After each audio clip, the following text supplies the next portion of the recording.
Find et stykke papir og en blyant, og læg det ved siden af din iPad.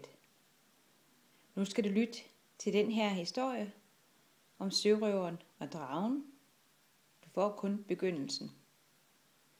Hver gang du hører et af de 120 ord, skal du sætte en streg på dit stykke papir. Du må høre historien alle de gange du vil. Sørøveren og dragen.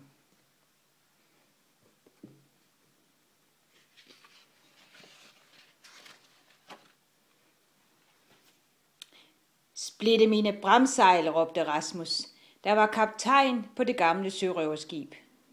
Vi ligger til i denne havn.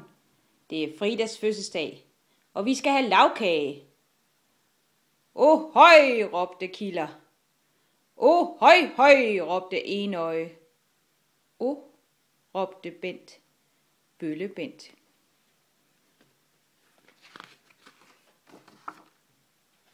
Fridas far kom løbende.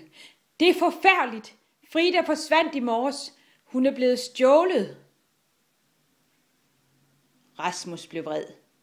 Er det kaptajn Klo, der har stjålet hende? Nej, det er værre.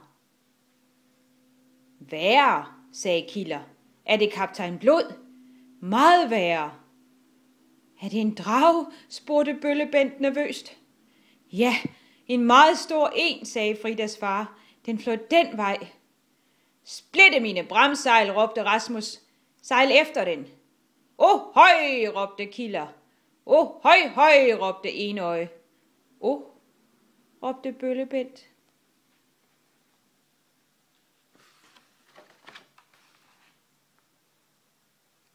Reb sejlet, råbte Rasmus. Aldrig har jeg været ude i sådan en storm. Masten knækker, råbte Killer. Hold på hat og sabel. Hatten er flået ud over havet, råbte Enøje. Og alle sablerne er røget i vandet, råbte Bølle Bent. Der er Drageøen, råbte Killer. Bølle Bent sagde, hvis vi rammer klippen, bliver sørøverskibet smadret, og jeg kan ikke svømme.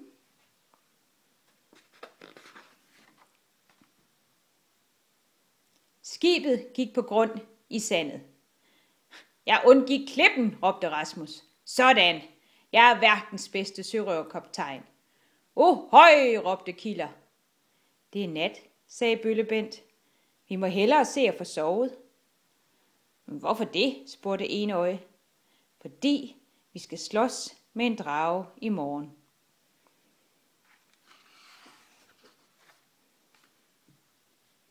Næste dag skinnede solen. De stod på stranden og så sig om. Rasmus pegede op ad bjerget. Deroppe er dragens hule.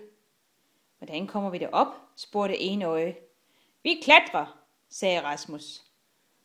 Og se, hvad der ligger der i sandet. Ligger her i sandet. En sabel. Hvad er det, der ligger ved siden af? Spurgte Bølle Bent. Det er et skelet fra en død sørøver, sagde Enøje og tog en knogle op. Sagde